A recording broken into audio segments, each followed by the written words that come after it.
Adventures of Bayou Billy. You're a raging Cajun on the tail of a swamp rat.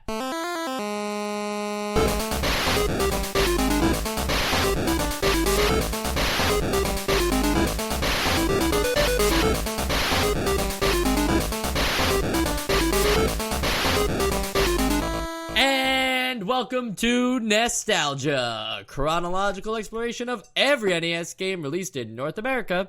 I'm Mike. I'm Sean. And I'm Joe.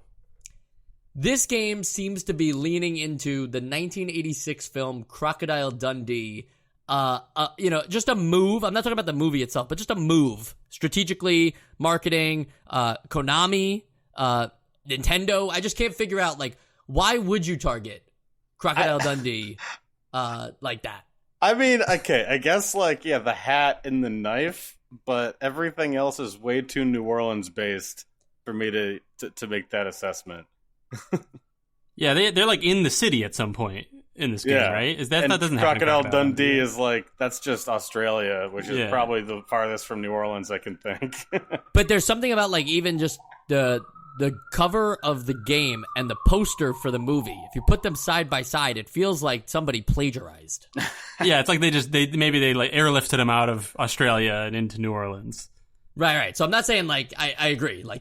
They are two separate plots and everything like that. But I don't know why would you be we should seek inspiration from Crocodile Dundee for our Japanese video game set in New Orleans. It's a fun adventure, right? I never saw Crocodile Dundee. Yeah, I think that's pretty much all that you can say about its aesthetic. It's just fun adventure. And it is a fun adventure, right? I mean, you play as Billy West, otherwise known as Bayou Billy. They alternated on that in the manual. I can't tell if Bayou Billy is a known nickname for him, or if they just we put that on the title of the game, so we should also call him Bayou Billy at some point in the manual, so it's clear. They also do this thing where they make it seem like there are actors playing these characters, especially in the end credits. They gave each character a real name. Well, that's a Konami thing, right? They love doing that. We've had games like that before. Yeah, they seem to do that a lot, where it's it was all a movie. Nobody really got hurt. It was all a movie. They pulled that twist on us in Castlevania. Yeah, that's right. Forgot about that.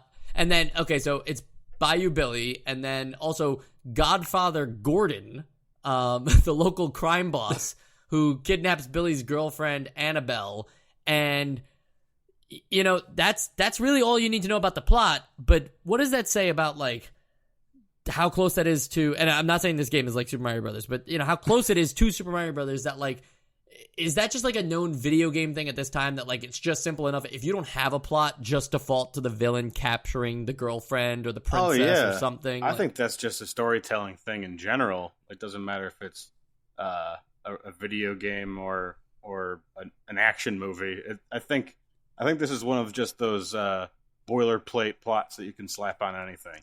Would you argue that that's still true, though, Sean? Whereas now it seems like when movies do that trope, it's taken to almost parody levels of, not that Taken is a parody, but, it's a hyper extreme movie where, they're clearly going off of the trope of, his daughter's been taken and now he's going to stop at nothing, and he, the action scenes are over the top. I think that you just answered your question. I think that, Taken is one of the most basic versions of this, but I think if you expanded the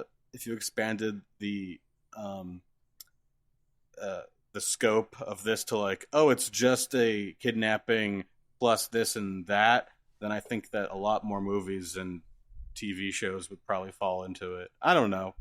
Yeah, I also think particularly with early video games right now, think of how many times we've had this trope just on this podcast so far.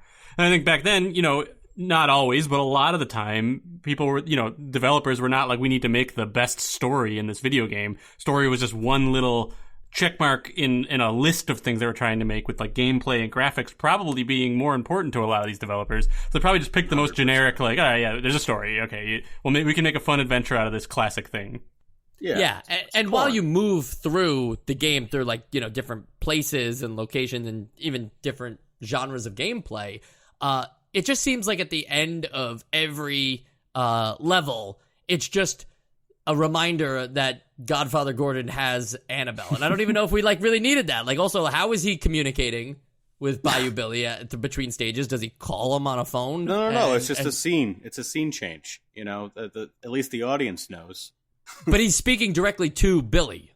Like, oh, you got through that, but you know. But I guess stepping like, away for a second from like the story itself. Like, I sorry, but like this manual is probably my favorite of all the ones that we've read so far.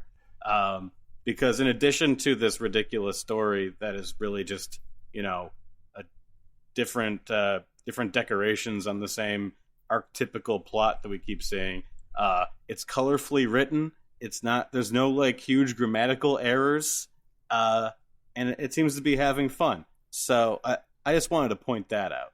Yeah, I chuckled a few times while reading that. It's funny.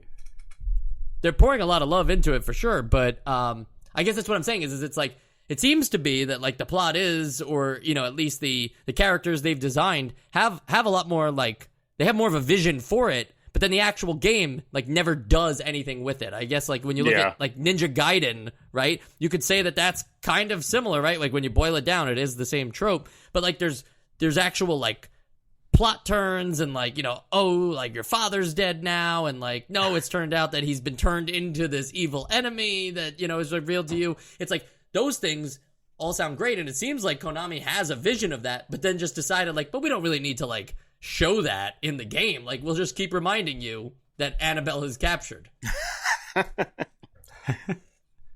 I don't see Bowser telling you like at the end of every level, like, hey, just a reminder, I'm really close to beating the shit out of Peach. But also going back to kind of what you were saying before, not using the Taken example, but just the fact that this trope now in movies is a lot of times used in parody as well, like in like where things are over the top ridiculous because it's like, oh, this trope's been done a million times. I almost feel like that's what they're doing here. They're making it over the top because they're like, like another like guy kidnapped, you know, bad guy kidnaps your girlfriend, like you got to save her, and they have this like, I don't know, this goofy story that revolves around it that pokes fun at itself. Yeah, what's the Keanu movie with the dogs where the dog, you know, his dog was kidnapped? John Wick, right? Oh, yeah. Like, where is the John Wick video game? Like the hyper, like, you know, Bowser steals Peach again, and this time Mario's taking everything like to the next level of like stylization and, you know, just stunting on everybody, and like a Shadow the Hedgehog, but in the Mario world. You know what? There was a Shadow the Hedgehog game, and maybe that is the plot. Maybe somebody took, like, he had a scientist he loved in Sonic Adventure 2. Maybe they took her, and I would Marie love to was her see name. a like an misanthropic emo Mario. I think that'd be pretty cool. People always wanted an M-rated Mario. I don't understand why. I don't see the appeal there at all. Maybe they're like, well, we grew up with Mario, so Mario should grow up with I want a Mario with a face tattoo. Yeah. I want a sleeping dogs Mario. Yeah, I agree. Open world GTA like, but, you know, set in that feudal Japan Super Mario Odyssey level that's all Bowser's Kingdom. What show is this again? We're getting close to talking about the game. Bayou Billy, notable more so than anything for the fact that it is 1/3 beat 'em up, 1/3 light gun, 1/3 racing game. And racing, I think, is like a weird term. I took that from the wiki, but I wouldn't describe these as racing levels. They're like Mach Rider-esque. Where did we fall on like what you would call these kinds of like stages? I mean, they're driving levels. I wouldn't go so far to say it's a race because I guess it's a race against time, but it's just a driving level with a timer. But is there a timer in this?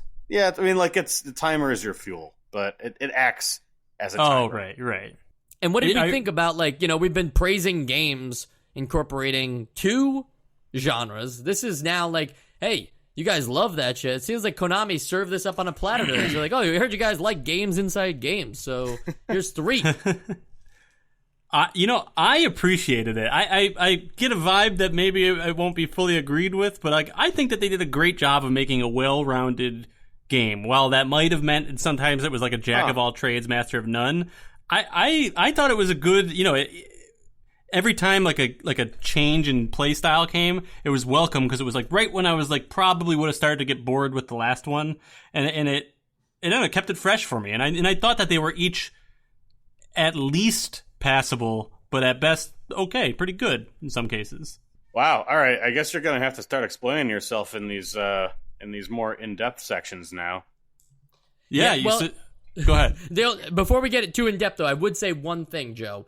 You know, if you're saying that, like, it's great that they switched it up more often and gave you the variety and it, like, things didn't get too stale, right? I'd say you had me until you said things didn't get too stale, because I would argue that these levels, which seem short if you look at them on, like, a strategy wiki website or something like that, right? If you look at, like, the maps, you're like, oh, it's not that long. But the actual levels themselves, I felt like all overstayed their welcome, no matter which one it was. If it was the beat 'em up stages, I was like, okay, don't really need like another round of fighters here. Like, I feel like these fights go on forever. If it's the light gun thing, I'm like, I'm getting shot at a lot. It's going to be hard to survive. If it's the driving levels, I'm like, wow, that's a really long way to the finish. Like, it's going to take me a while to drive through all of this. So they just seem like I would cycle through them more often.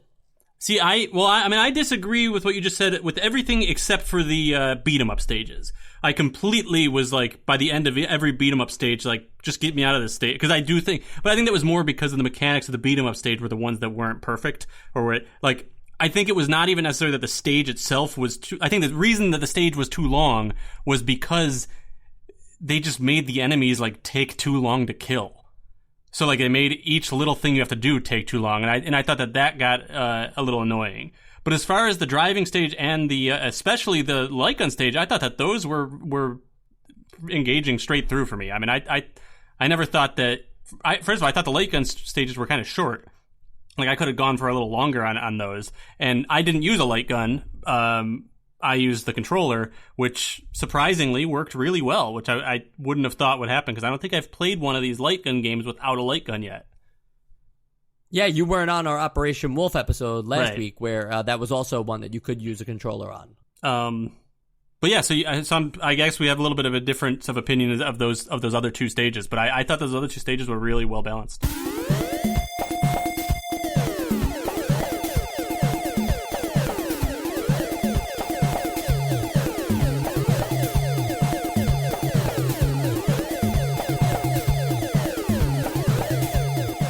So let's break it down then. Let's go into the beat 'em up first. Something that very closely mirrors the Double Dragon style of gameplay that is currently prevalent in NES beat 'em up games. I mentioned Double Dragon because that's our reference for how to do it right. That's on our essential games list. I think it's the only beat 'em up on our essential games list. So it's taking that Double Dragon style. It's giving you a button for punching, a button for kicking, and then push both of them together, and you get a jump kick. Which sounds great on paper, but I didn't appreciate that the only way to jump is to also do the jump kick. There should have just been, like, the up arrow on the D-pad, which isn't preferred, but, like, there just should have been another way to, like, do jumping in this game, because that just feels weird. That, like, if you need to jump in this game and there's no one to attack, you still have to do the jump attack button. But that's a small nitpick. Sean, thoughts on the beat 'em up? So yeah, I had high hopes for the beat 'em up sections. Until, like, I actually started fighting the guys, and like Mike was saying, they take forever to kill, especially if you're hand-to-hand. And it just seems that whenever you push an input, there's, like, ever so slightly a delay that doesn't really occur in, like, these other beat-em-ups that we played, and they don't seem to have that same kind of delay. They seem to just know that you're in range and immediately do a frame perfect punch. You don't have enough range on your attacks. It all added up. Like, all of these things are kind of small when taken alone, but when they all get thrown in together, it becomes a very frustrating experience. And to be honest, like, I played through that first level like 5 or 6 times until I was just like, okay, I'm going to go play the practice stage. And then, like, okay, I'll play the practice stage for the other different modes. And I was like, okay, if I'm going to play through this for real, or at least, like, not for real, but at least experience the game, I have to cheat. So I had to cheat in this game just to get past the first level, because the beat 'em up section is so poorly designed. Sean, may I ask real fast before we go over to Joe, was it you were saying, just the normal guys that you have, that are basically acting like punching bags. Were you stopped by them, or did it get to the section where you have to fight the alligators? I actually got through the alligators pretty easily because I think I accidentally cheesed them. Like that I didn't have to cheat for. I was just like, oh, if I stand here, they keep like spawning in a place that they just can't hit my hitbox. So the alligators were fine. It was the like gas mask dudes in the swamp later, along with like when they were paired up with the big burly dudes. So you've got like gas mask dude with a bulletproof vest, and you've got big burly dude with a rock, and that combination was very, very difficult. So I was just like, I can't do it anymore. I might be remembering this wrong, but the gas mask guys are like scuba guys, right? Like they're coming out from the water. Yeah, I guess they're more scuba, but yeah, their names. I just didn't want them to think like New Orleans had been in like a post-apocalyptic setting. Yeah, I mean, for context, in the manual, their name is Jacques Killstow. Yeah, just this game has a sense of humor. Yes, you're right. I forgot about that. Say, yeah, scuba, not gas mask. Strike it from the record, Mike. Yeah, you got it. Joe, thoughts on the beat 'em up stages? Yeah, I mean, I definitely largely agree. As far as I think the beat 'em up stages are the weakest portion of this game by far, and it is. I don't know that I noticed necessarily that the controls themselves were a problem, but it's more like the enemies. I don't know. It just feels like in any other video game, it would take like 1/16 the amount of hits on an enemy to kill the enemy. So like, it never ends up being like, oh, this is interesting, I have to think about a way to do it. It's just like, I just got to hit that guy like 16 times. And like, it gets a little frustrating after a while. Like, it doesn't feel like there was a lot of thought put into like how that would work. And I definitely was very annoyed with the crocodiles. And I did, like you did, Sean, I cheesed them after a while where I was able to stand a certain distance away from them and like hit them, and they at a point where they couldn't hit me. But again, it's like 15 hits that I have to get on them, and like, there's just, sometimes you just absolutely can't get past them. So it just becomes you standing there off to the corner as they come at you, and there's just like nothing you can do but try and hit them. And when you do the cheesing way that I was doing, you only hit them 1 out of every like 5 swings. Mm-hmm. So it was really just like those really just stopped down the level for me. But I will say that there were some points where like at one point I realized, I didn't even notice that I had a gun. I picked it up from an enemy. I didn't even notice that like that was a pickup. I didn't even realize I had a gun. Yeah, and when I started using that, and it would like kill an enemy in 1 hit, and it suddenly, I guess, did a good job of making me feel like my ammo, first of all, was really valuable. Made me really think about like what weapon, when to use my gun, when to attack, and kind of in that sense, like I think it did an okay job of doing that, and especially with some of the other weapons you pick up later. There was a whip that I used a lot, and the whip is indispensable. Knife. Yeah. What's that? The whip is like, perfect. You have to use that. Yeah.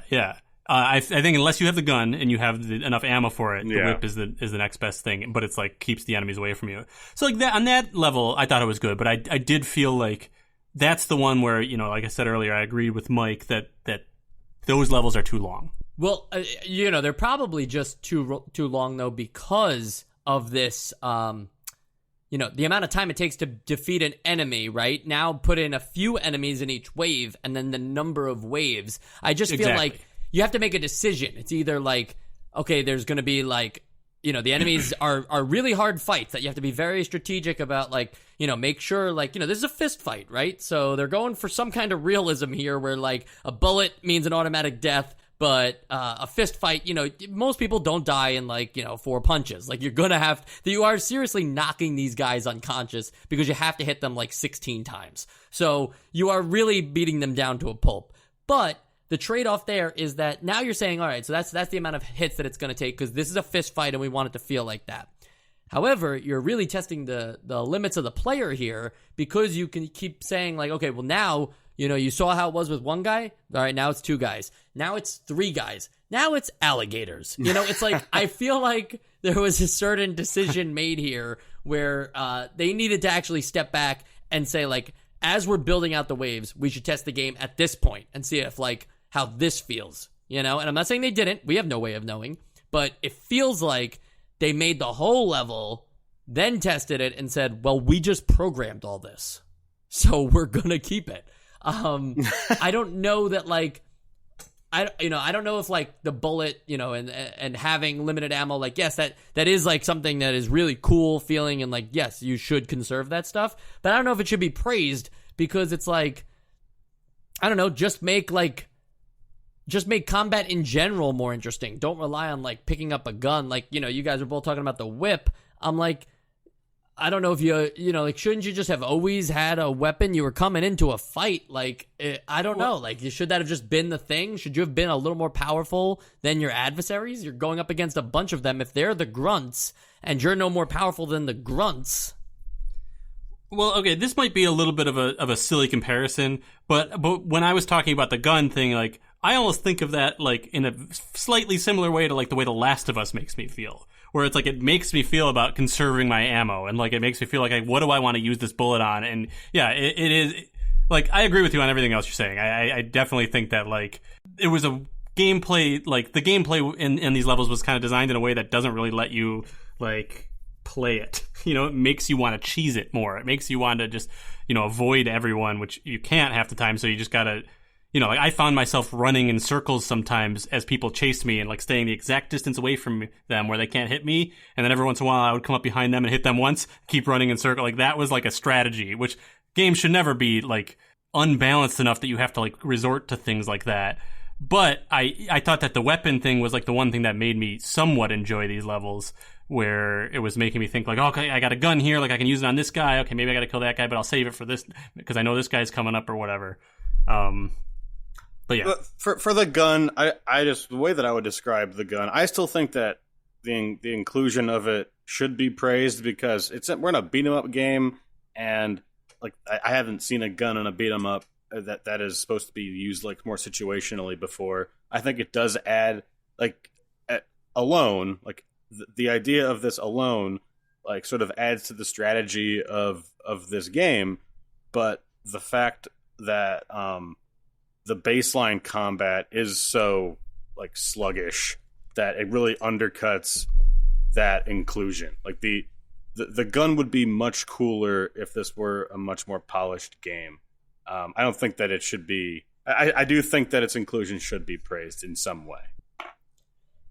And then also in these beat 'em up stages, there's the boss fights too, where these guys have, I think they get a separate health bar on the opposite side of the screen of where your health bar is. And, they're significantly bigger. They have different ways of handling combat than, your usual grunt, because I think like, the first boss you go up against in this beat 'em up stage actually like can pick you up and throw you and do a massive amount of damage. And I feel like there's some real danger in that too. Like, This feels like a little bit of a one-on-one style thing that we were talking about of like, well, if you have a weapon here, that would be great, because then you can go through this fight a lot faster, but you also want to make sure you don't like just go, like just lose it or lose your opportunity, because like whenever you die in this game, you lose all your stuff too. So, the actual boss fights here have a balance of like, it's the same shitty combat that we've been talking about beforehand with all the different waves, but now it feels more personal. It feels like a one-on-one fight. I just wish that like I could be a little more creative than just trying to think of like ways to cheese it as I'm going up against these guys, because I'm being so cautious, because I'm realizing like, my health is a precious thing. If I have a weapon, I really don't want to lose it. And so I'm just trying to really like circle around the area and then get like, I'll get like a punch or a kick in maybe, and then I'll go back to like, running away. Maybe that's the way they expected you to play out these boss fights. Be more conservative and play out that way. To me, it just felt like it doesn't match like how a beat 'em up usually goes down, right? Like the pacing seemed off. Yeah, it seems to be like less. I mean, it seems to be like similar amount of enemies on screen, but just because it takes so long to kill them, there ends up being fewer screens, kind of, and you spend way more time like just staring at each individual section. So yeah, it definitely feels sluggish. Joe, any thoughts on the boss fights? Yeah, I mean, similarly, I just felt like I don't want to keep repeating myself, but like it takes several hits before you even see their health bar to start going down. Did you guys notice that? Like, yeah. Like it's like they have an invisible health bar, or they have they have the colored bars they should have, over each. It's like Sephiroth's invisible health bar, and it's just like things like that where it's like, well, why not at least give me the feedback? I mean, I get that like there's a bulletproof vest in this game that kind of gives you that ability, so like they must have that or something similar to that. When it just like feels like, am I even doing anything? I'm just sitting here like just hitting this boss over and over again while I'm getting destroyed, and like I don't even have any feedback. So like it felt like a similar frustration there. And I'm not sure what the answer is there, given the game that we currently have. Like, I'm not sure how you make the boss fights more engaging, because it's a scary threat to go up against, and they're not impossible as like a one-on-one combat. I think that would suck if they were actually like also just really tough to beat and destroyed you no matter what you did. Like, that would be my moment of giving up too. So they are beatable, and it's not terrible, but it's like it's not interesting enough for the types of bosses we're going up against. I thought like facing a gigantic dude who's clearly like can throw me over his head and suplex me. Like, I thought that was a pretty cool idea. It's just nothing really happens with it. It doesn't go anywhere. Right.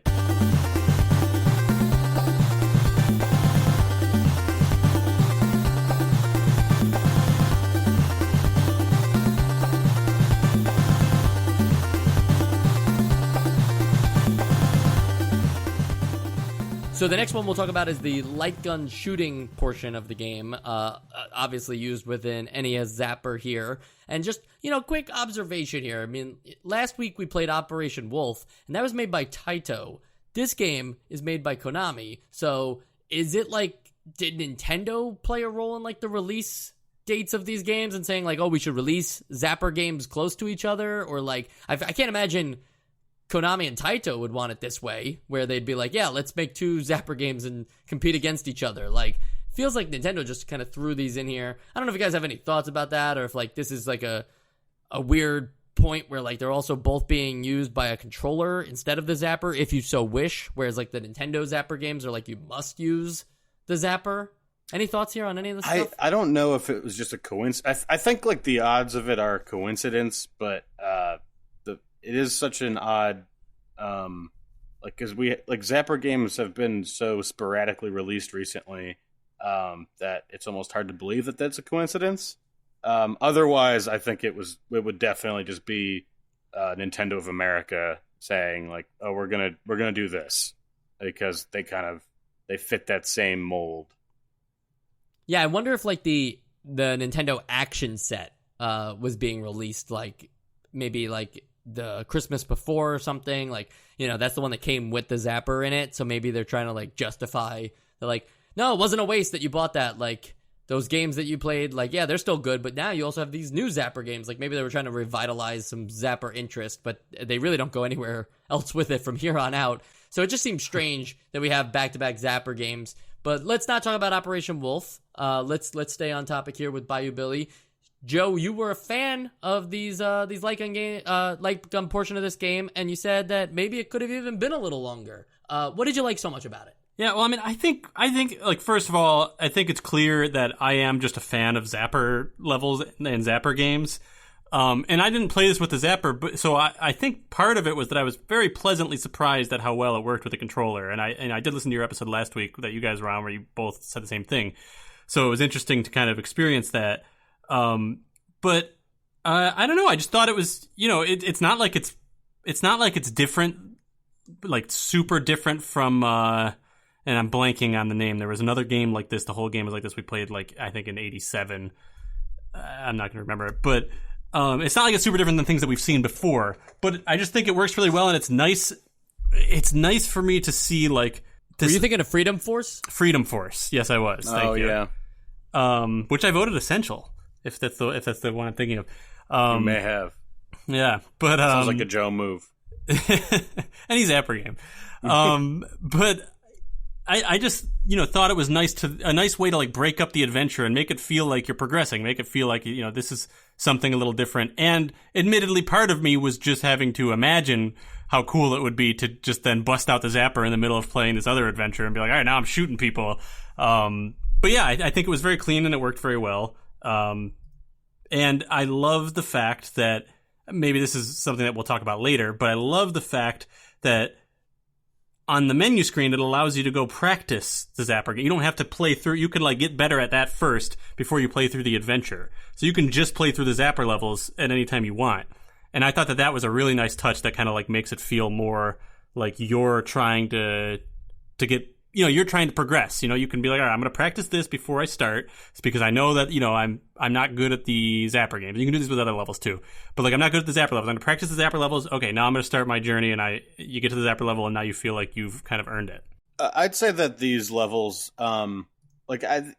it felt very much like the last game we played. It was tight, like with the controller controls, because again, I don't have a Zapper.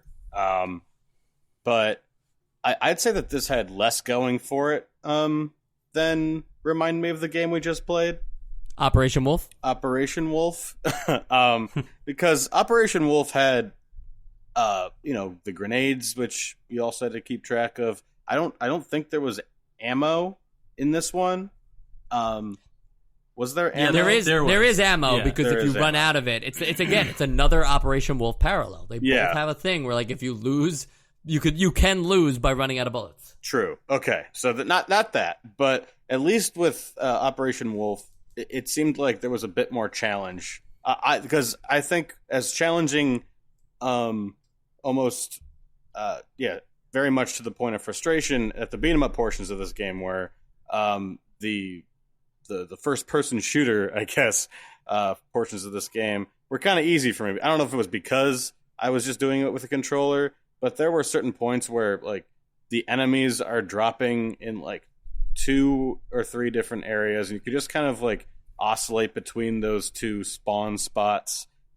Sometimes there'll be enemies running by, but your cursor moves fast enough that you never really have too big of an issue catching up to them. So I thought that like this is a bit more enjoyable, only so much that it felt more like a rest, as opposed to the beat 'em ups. But yeah, I think that this was kind of half baked too. I'd say the best part about these light gun levels are where the enemies can hide. Like, yes, for the most part, they're spawning right out in the open, and it doesn't take much challenge to take those guys out.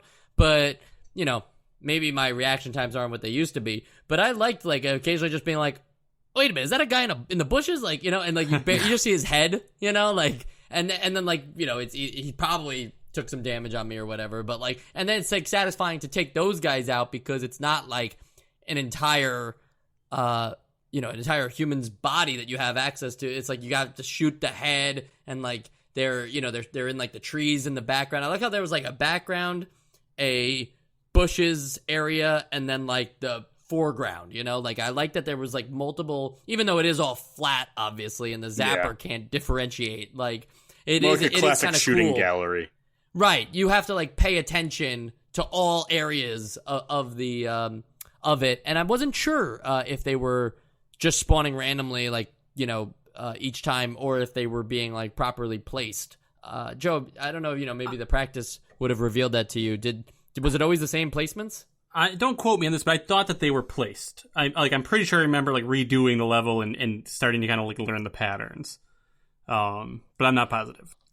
Yeah, because I was thinking about that even like when you get to the helicopter boss fight. Those felt kind of random, of when those soldiers like pop out of the helicopter or from the sides. So I wasn't sure, but yeah, it would make sense. Placement would make a lot more sense for something like this, because I imagine it would be hard to program like randomly showing up in the bushes or stuff like that. Right. But I had fun with the Zapper portion of this game. I did find it a little challenging though, not in the sense of like, you know, game over screens all the time or anything like that, but there's a lot of enemies on the screen, and I feel like, you know, if let's say there's 4, right? Even if you take out like 3, you're probably going to get shot by one of them, and that results in a loss of, you know, 1 health bar. So I feel like that is, you know, along the course of a stage, that is kind of tough, because they are hitting you as you keep going through, so you do have to worry about it later on during the boss fights. Like, I think it would be rare to go into the boss fights with a full health bar, and you know, not that you need it, but it would be helpful when dying, counts as so much in this game. Yeah, I think that like based on previous experience, I think it might not necessarily be easier with the zapper, but I think it would be more doable with the zapper. Like, because you're not limited to the speed that you move the cursor. It's just wherever you point, you can shoot. So if you're quick enough on your reflexes, I think with the zapper that wouldn't be as much of a problem. Yeah, just shoot point blank at the TV screen. yeah. I mean, if you don't cheat, then what I'm saying applies. Hey, they're getting close to the TV screen. Why shouldn't you? That's true. It's a very good point. But yeah, I think overall, like what you guys, well, especially what Sean's saying too, kind of likens back to when I was saying that, like, this, at least the way I feel about it is it's a jack of all trades, master of none. Like, I think that it does the light gun thing well. But yeah, it's not like as good as other light gun game things we've done before, but it's cool to see the variety. You know, this game feels a little bit like a little triathlon of games, you know what I mean? And I feel like this, yes, it does give me a little bit of like, I get to rest from that part that I'm like not crazy about, but also I'm definitely like on the edge of my seat, like, okay, I gotta try and beat this stage this time, you know, like it feels like a fun challenge and not like the previous stage, the beat 'em up stage, where it's like a little bit of like, okay, I think I figured out a way to just cheese this because it's just way too difficult otherwise. Does the game really need this though? Like, I think you know what I mean by saying that. I'm not saying like it's good or bad or anything like that. Does it actually need this whole light gun shooting portion of it? Like, is the game so long or such a slog that like, oh, well, this will help, you know, keep people engaged and it's something different? Like, I don't know, like, how much this feels like the rest of the game between the beat 'em up and the driving levels. Like, how, I don't know, like, maybe it was the first person view, maybe it was like the swamp setting, maybe it was just like the idea that like a guy who was fighting with his fists a second ago and had nothing else available to him now has like a gun with like a plentiful amount of bullets, more so than you would expect from a guy who in the beat 'em up levels only gets like, you know, I think it's like less than 6 shots with the gun. So I think I mean, yeah, I guess no game needs anything, but I think this does add value to the experience. For somebody that has a light gun, the library for that's pretty small. You might want your light gun game to be more than just a light gun game. I think it adds value. I don't think not about adding value though. I guess I just wonder, does it feel out of place in this game? Do you felt like it just was like, oh yeah, now I'm going into the zapper stage? Like, of course. I guess like contextually, it maybe doesn't do like, I don't know. I mean, even trying to think of like Golgo 13, like how well that those were like split apart.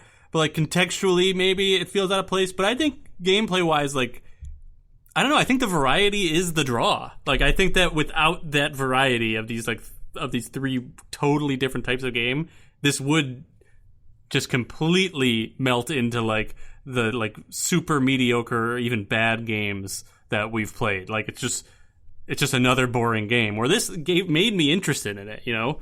Not just the zapper, but combined with the zapper and the driving sections. Right. At this point, they should have added like a high stakes, you know, Texas Hold'em game into one of the levels too at the end of it. I'm in for it. Now you're in my poker tournament. I'm in for it. You know, we've seen people try to do this before and like to varying degrees of success, and I think that they did a decent job, minus that first level. I just question the context is all. I'm not saying like the zapper levels are shit and they shouldn't be in the game. I just question why they're here. I guess, but a tremendous like value to the customer. Yeah, I guess it's like having a not like a Halo game, and then there's a Connect portion. I guess, yeah. If you look at it that way, it's out of place, and I guess that means it's not needed. But yeah, I still think that it in this sort of like not so mature video game space, it fits well enough. But Sean, you did make the best argument yet, which is the value thing. Like, that is clearly something that, like, you know, is at the front of Konami's head, if not Nintendo's, is like, you want to give a tremendous value for the game that you're buying. You want people to think, like, I must buy this game because of everything it's bringing to the experience. So that is the most compelling reason of why to include a game that is a zapper game, a normal, like, you know, beat 'em up style arcade game, and has like driving levels too. Like, yeah, that's definitely the sell. When you read that in a magazine, you're like, I must buy this game. It's 3 different games. Yeah. Yeah, and to address what you said a minute ago, Sean, about like the Kinect game being added to an Xbox game or something, the way that I sort of kind of, I guess it just depends on like your perspective on it or the way you like to look at it. But the way that I was sort of feeling about it was a little more like we'll say a Ratchet and Clank game, because those are just games that I know really well. Like obviously those games are all largely like one style of gameplay, but like then you have the racing section, and then you have the section where you get into a turret and you're suddenly like first person shooting down ships, and then you have the section where you're on grind rail, and like they're all different little like mini games within the game that help get you there. That you're using the same input method. Like it's always a controller, so everything feels a bit more fluid because you don't have to not run and grab, but like now you don't have to put your controller down and grab the gun, and now you're shooting with the gun.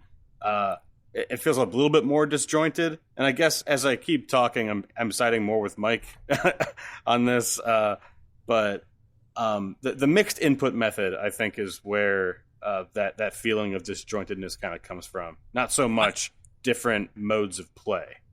Yeah. Okay. I mean, I see what you're saying on actually like the physically like having different controllers. But then personally, I feel like that is a minimal, like that's still. I'm not saying that they did it perfectly, but now just the idea, the concept of like switching input methods doesn't bother me if it's done right, which I think this was done okay, could have been done better. But like if I see a game done really well where you have to put down your controller and pick up like a gun, I think that could be a really cool thing. I don't think that that's necessarily a negative.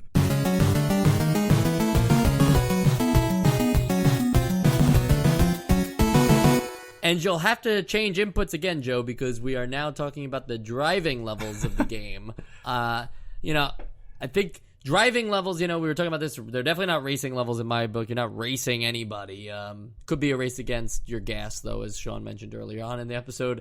It's like Mach Rider stages, they have this fake 3D look to them, and the roads bend at a moment's notice, but I think you can tell. Actually, I would argue that you can tell here, more so than in any other one of these games that we've played, that the road is about to bend. And I actually found myself enjoying the driving portions of this game, specifically because there's enough control over your car. There's enough, there's not too many other vehicles littered, so you have time to shoot them because you have, they're saying it's grenades, but I thought it was just bullets from the car. Do we have a verdict on whether it's grenades or bullets?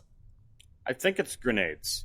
That's interesting. You have a car equipped with shooting grenades in New Orleans, and I just liked how much control you had over your environment and over the other vehicles. And then it all comes crashing down when you realize that, I made it through 25% of the stage, and even though I unfortunately did crash into a pole that I didn't see, I get to start right over again. So let me just keep going along, I get to start right where I am. So now I go a little bit further. I maybe get to the 40% mark, and that's being generous. And then I hit another pole, and it's all right, simple mistake. I see what I did there. I'm going to fix this. Just respawn me back in. And it does that. And that's really nice. I'm like, wow, I can't believe this game is just going to allow me to just pick up right where I left off because I have the lives for it. And then all of a sudden you don't have the lives for it anymore. You realize you made it maybe 50% of the way through or 60% or whatever. And you're like, all right, no big deal. I'll just continue. Hopefully the game doesn't start you all over again. And they don't. And you're like, oh, that's a relief. But they start you back at the beginning of the level. And it's like, well, that was a really long stage. Am I going to really remember all of the twists and turns and all of the poles I hit from earlier on? Am I going to be able to remember that? Am I going to be able to be perfect for this long? I don't know. It felt like the length of this stage was what hurt it from being fun. I mean, yeah, I guess they are a little long. I felt like a lot of the obstacles were easy enough to avoid. If you're prioritizing avoiding things that are going to make you explode, and maybe allowing yourself to take a hit from I don't know, a puddle or oil slick or whatever the hell those things are, that just slows you down a bit. I thought that it was manageable enough. You could sort of juke the helicopters to drop stuff on the sides of the road. What are they dropping? Bombs? I don't even know. I don't know. Like torpedoes or something. But I don't know. I didn't find these too challenging. There are some frustrating moments just with, fuel or time, whatever you want to call it. But I also didn't see anything anything great about them either. I guess it's got a bit of a sense of speed. I don't know. Yeah, I mean, once again, I really didn't find this too long. It was long, and I see what you're saying about having to start the levels over after you lose all your lives. But I thought that was a good balance. I mean, it didn't just put you back right where you died, but it didn't send you back to the beginning of the game, which so many games have done so far. And it is like you do have to sort of practice and like get better at this, which again they include in the menu. But I thought that this was a fun addition, and I agree that it wasn't like there wasn't anything like absolutely amazing about the driving, like compared to like a game that would maybe focus solely on this kind of driving. But it was in a game that has a lot of other things in it. Like I thought it was another fun switch up, and it didn't overstay its welcome for me. Like I'm sure I would have gotten bored because they would have needed to add a little more to it if they wanted to make a full game out of it. But for being a 2 levels in this game, I enjoyed these parts. No, I love the stages. Don't get me wrong. Like I love the driving levels, and I think they are a good challenge. I question, my gameplay abilities, I suppose, because I did find these challenging. I found the driving levels to be, not unforgiving all the time. It's not one of those things where I'm constantly dying or an enemy spawns out of nowhere and I crash into him, or I don't even think there's like, there's not like the Mach Rider style obstacles of like puddles and other things that make you like slip and slide around. So like it's generally a relaxing experience compared to, the reflex moves of the light gun shooting part or just the slow draw of the beat 'em up stages. So I really like these. I guess I just question my own gameplay ability because I found myself to be struggling with these driving levels over the course of the entire level. Enough that you're talking to somebody that had to cheat through the beat 'em up portion, so I think you're fine. Yeah. And also, I mean, I definitely struggled too, and then I started practicing over and over. Like that. That is another thing about the practice where I feel like it makes you feel like this is like it makes your goals more like tangible. It makes you feel like, okay, I'm going to try and beat this game, but not like other games where it's like I just have to keep trying over and over again and just get better like that tedious way. But it's like, okay, I know I'm bad at the driving parts. I can just go play the driving parts and get better at those before I play the game. And I don't know, that just gave it a little more like, I don't know, like a cooler feeling of progress to me.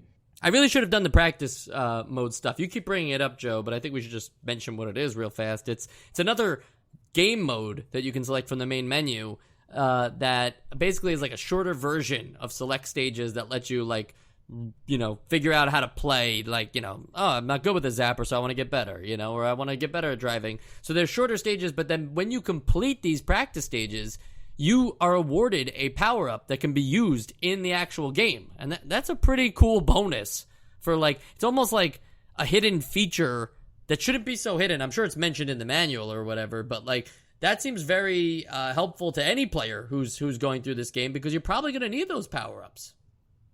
Yeah, no, I thought that was a cool, because usually these like we've played games with practice modes, but they're usually just like an afterthought slapped on, and it's a very simple thing that adds to their inclusion of just adding that stat boost or that extra life or whatever the rewards are to make it feel more a part of the whole package. I really like that. Now, Joe, you're the one who played practice mode, so I want to hear your thoughts. Oh, I did too. Yeah. Oh, okay. Sorry. Joe just keeps bringing it up. He can't shut up. Yeah, I literally have said it on every section of the podcast so far.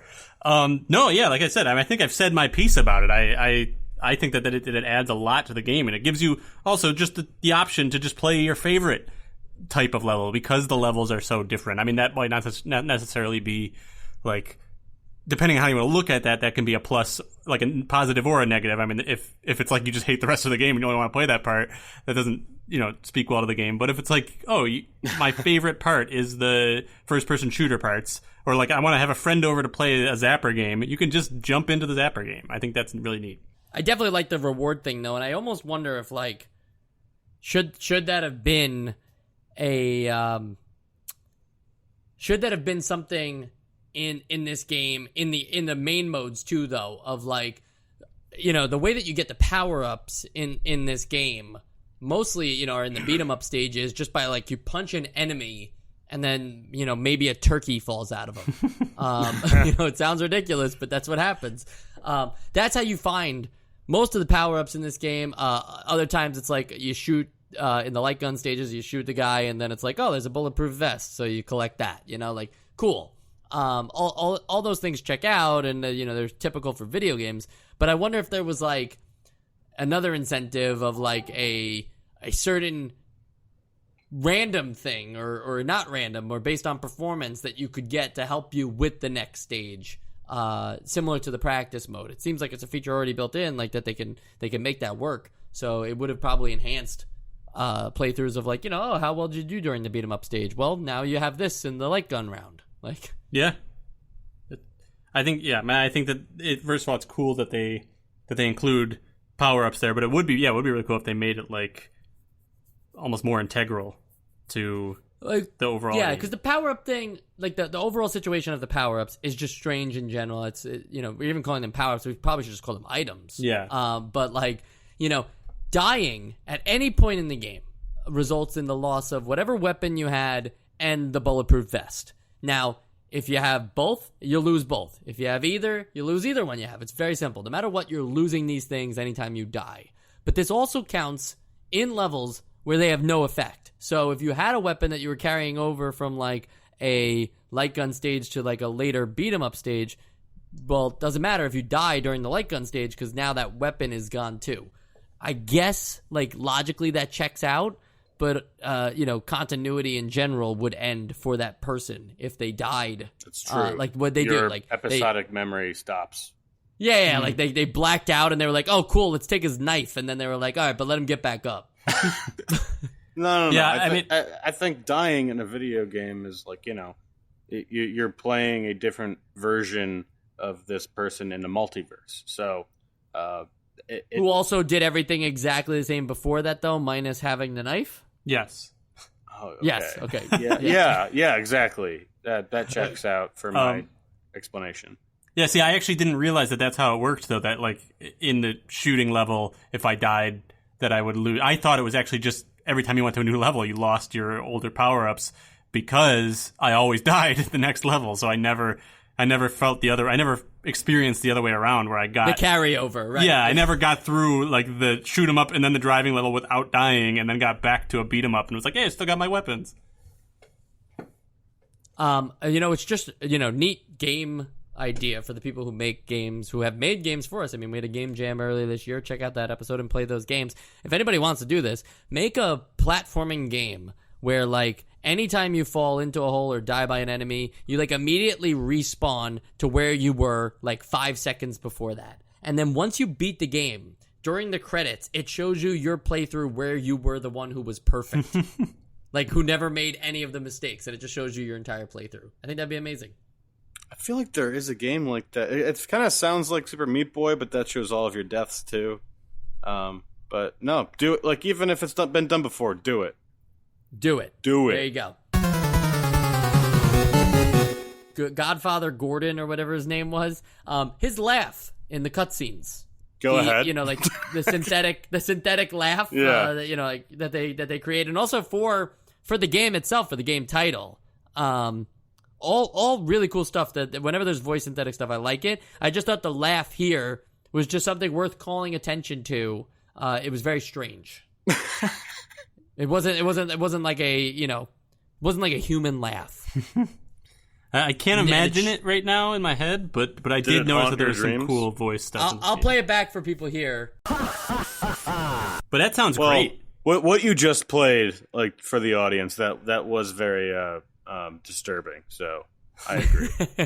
Joe says it sounds great. No, not that. I mean the Bayou Billy, like when that's what they say at the top, right? Yeah. Yeah. That one sounds like we've come a long way, I think, from Bubble Bibble back when we played that game. Yeah, but you know what? The IntelliVoice, which was an add-on for the Intellivision, now that was a really good voice synthesis system, and that had some really cool stuff. But it was actually like you had to plug the IntelliVoice into the cartridge system of the Intellivision, and then plug the Intellivision cartridge into your IntelliVoice, and then all of a sudden your games would now have, your older games, keep in mind, would now have voice functionality added to them. That's crazy. I mean, like, you could tell it, you could just say, like, left, and you'd go left or something? Oh, no. Like, it would have voices now in it. But where would the voices, like, who developed those voices for those particular games? Yeah, where are the other ghosts in the machine? Yeah, you're right. Yep. Where's the Intella smell that makes burger time, so you can smell the burgers you're making? Burger time was a fever dream by the chef. Don't forget, Sean said it first. All right. Also, a quick observation here. Avoiding damage during the one of the light gun boss fights, the one before you get to Godfather Gordon, it's impossible to avoid damage during that particular boss fight. If you reach the machine gunman and his knife-throwing partner without enough health, you will die. Like, you're dead before. Like, it's predetermined. It is written. It is written because you have to take a certain amount of hits. You're forced to. Like, there's no way to, even, like, I guess with the best equipment hackers have, there's no way to dodge taking damage, because, like, the light gun does the whole, like, register of the flash and hitting you and everything like that, and these ones are, like, forced into the gameplay, so you must take that damage. So if you don't come in with enough health, you're dead. Huh. It's not your fault. Still like those light gun levels, Joe? I didn't think so. Yeah. I didn't know about this, so maybe that's. I was better off ignorant. Ignorance is bliss. What are your other thoughts on this game, Joe? Any stray thoughts? Well, I have a stray thought if we want to kind of move away from the game itself. Yeah, go for it. And that is that there is, and I'm trying to remember what it's called on the menu screen. There is a mode called music mode or sound mode. Sound mode or something like that. Sound mode. And that mode is just something I would have loved as a kid. Maybe not particularly for this game, but for like all of my games. Where it literally just lets you go in there and select any music track in the game and just listen to it. Not only that, like sound effects too. Yeah, sound effects and like the little voice files and the laugh and like literally every sound that's in this game. Which that's cool. I mean, that's neat if you're interested in it when you're a kid. But also the music. It was just designed for kids to make like prank calls and use that as like a soundboard. Yeah, perfect. That adds more value to this game. But I mean, the amount of times when I was a kid that I would like I would go into the ice path in Pokemon Gold and just listen to the music, or like I'd play like some Game Boy game or a PlayStation game and just turn sound effects off and just listen to that music. I mean, nowadays it doesn't really matter. You can look anything up. You can find everything on YouTube, or you can find it on Spotify or whatever. But like back then, that would have been a really cool feature. I would just argue that, I love sound effect modes, and they should be all over the place. In any game, you should be able to select any of the music you want to hear and the sound effects and stuff like that. A lot of times it's hidden in games, and maybe like the devs hid it somewhere, but like, you have to like put in a certain input on the main menu screen to find it. It's like, just screw that. Just put it out there, man. Like, just put it on the freaking menu and let me select it. Yeah, do it. Do it. Sean, what about you? Any straight thoughts? I don't know. I like Bourbon Street. It kind of reminds me of that's just what Bourbon Street's like. Just people picking fights. Well, you know what? You bring up a good point though, Sean, about one particular thing. Okay. Does Godfather Gordon run New Orleans so much that, like, no civilians should be about? Like, even in the light gun levels, there's no, like, gotcha people that you're not supposed to shoot. Like, you're supposed to just kill everything you run into in this game. It's probably, like, it's obviously nighttime when the game is happening, and we all know that Bourbon Street clears out at, like, sundown. So, it's very realistic. Yep. I think it just makes Godfather Gordon really an intimidating villain. You're like, oh my, like the world building there. Yeah. How much everyone's afraid of him. Godfather Gordon should really have his own game too. I'd like to hear more about him. Yeah. Or a movie. Sequels and spin-offs. Did you think that there was going to be a section They're for this? all- Is there a There are Godfather none. Gordon game? Please say there are none. There are games, or rather media, in the Adventures of Bayou Billy cinematic universe. Okay. So the first thing we need to talk about, though, is that there is a Famicom game called Mad City. Yes. Okay? Yeah, I'm surprised And- I haven't talked about this yet. Yeah, Mad City is this game, but the Japanese version of this game. And the NES version is just a harder version in every which way you can imagine of this game called Mad City. So enemies in the beat-em-up stages have, they have less health. They don't attack as frequently. It's not you have- Bayou-centric. Yeah, it's not Bayou-centric. We don't have, but even just gameplay-wise, I'm just going over the gameplay here. Like, you have more ammunition in the light gun stages in Mad City. The driving stages, like the road is actually wider. Like there's more room to be spread out. It's like whenever they brought this over, they were either like angry at Americans or they thought like Americans are really good at video games because they just made every possible decision along the way to make this a harder game, gameplay wise. That seems to be like a common thread, though. Like usually when games, I mean, not always, but it never like it gets easier crossing the ocean. It's always like the American version, the American port is always harder for some reason. I don't know. Is it? I would have thought. The only example I can think of is Mario 2, the original Japanese Mario 2. Wasn't that like not even brought here because they thought like, oh, Americans aren't good enough at video games to play? Yeah, this? but Nintendo America were the only people smart enough. I think Sean's right here. I think most of the time when we get these ports, we find out that the Japanese one actually had like 2 modes, easy and hard or something. You know, like interesting. we usually just get the hard mode for some reason. I also make gross generalities. Gross generalizations that end up wrong pretty often on this podcast, so it could be either way. Now, Mad City does lose all the New Orleans stuff and everything like that, but the general idea is still the same. But the Famicom version has 4 possible endings, and the NES one only has the one normal ending where you save Annabelle and get the kiss and all that. So blah blah blah. That's cute and everything, and that's the normal ending that one should expect. But there's 3 other endings that you could get here. After beating the last boss, Annabelle comes out of a door. She walks over to you, and in Mad City, you can move around during this scene. Like run away from her? Yeah, if you run away from her and stay away from her long enough, you'll get an alternate ending where Annabelle decides that Billy no longer wants her, and she goes her separate way. That's crazy. Why? Not something you're allowed to do in the NES version. Another one, okay? This one cracks me up. The ending that this ending gives you that after you have beaten the game, it informs you that you have cheated because you used the power-ups that you gained from the practice mode, come on. and therefore refuses to show you any ending at all. It just says the end in white text. That's evil. Yeah, that's bullshit because that's there like to entice you to do that stuff. They gave you those, Yeah, but now they're saying, no, you cheated. You had these power-ups. You just get the end. You took don't this get to government see how it handout. ends. Yeah. And then the last one, which again, just amazing that there's even this many endings.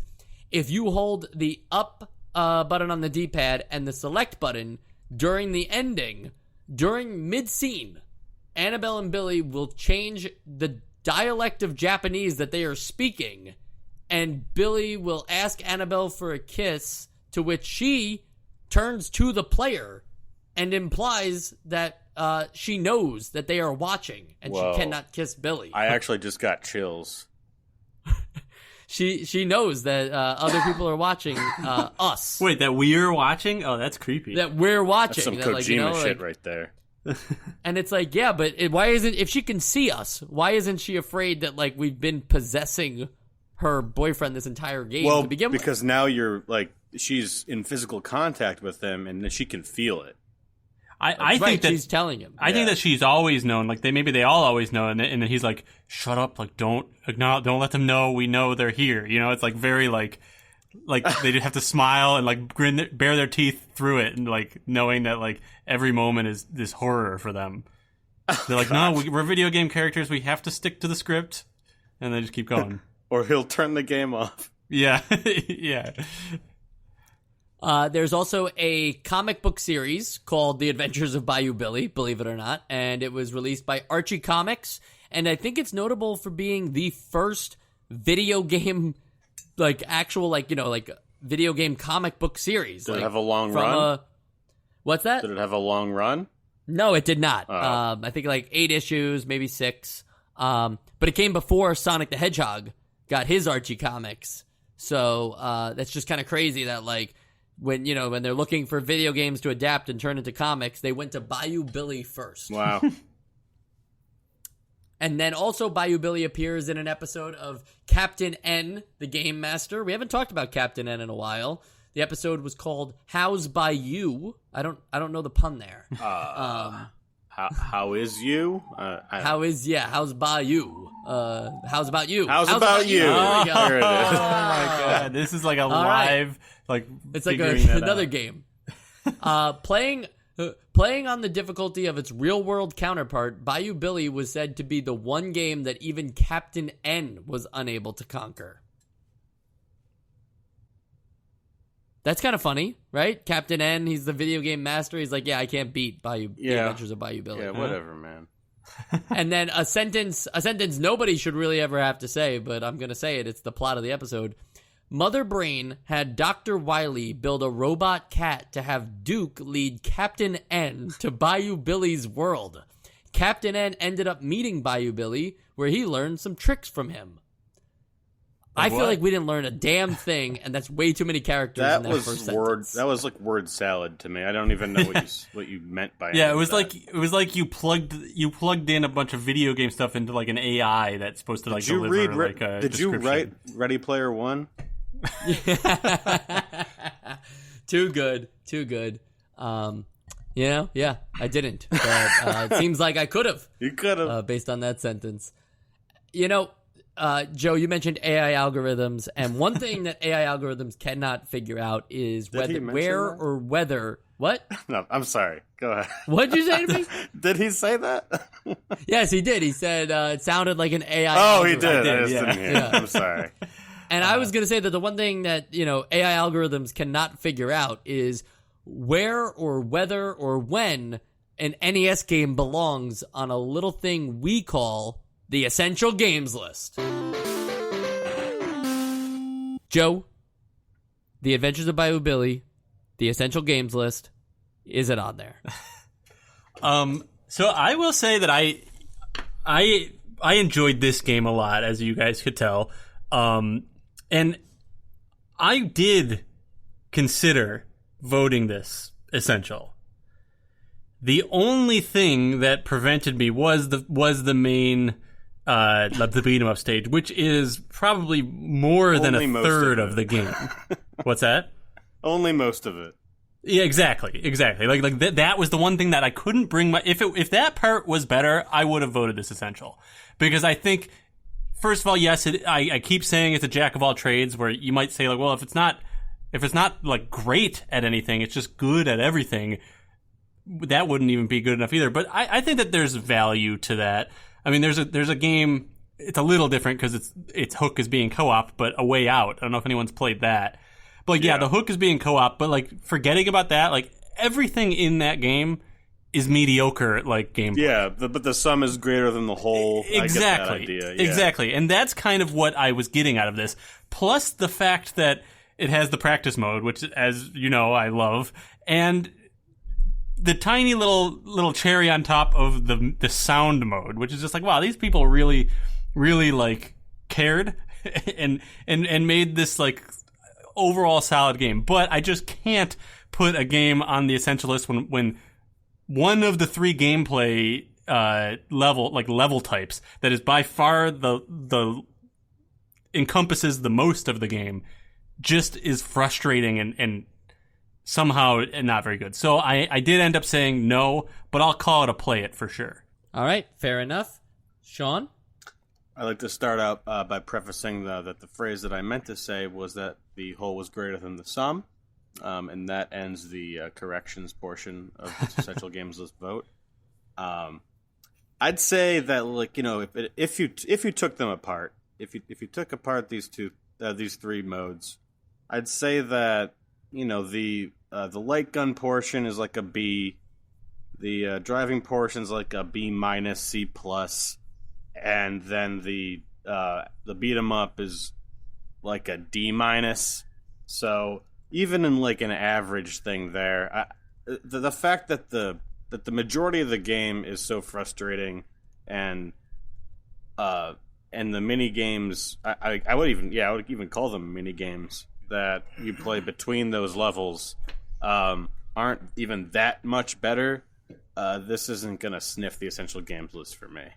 Well said, Sean. And the last thing, when it comes down to how to do an essential games list, is that I must vote. That is always the last thing that we must do. Even if I go first, we always have to make sure that it's okay with me at the end of the essential games list, because I always speak last. So I will speak last here, and I will vote. And I am delaying because I'm not quite sure what to make of The Adventures of Bayou Billy. It's a flawed game, no doubt. And it's not going on my essential games list, so I guess I could get that out of the way. But I don't know what's my final verdict here. It's Konami, and they usually don't let us down. But I don't know if it's because it's Konami that I'm so let down. Like, would I let, another random publisher or developer who's just made, like, one or two games in the system, like, would I care as much?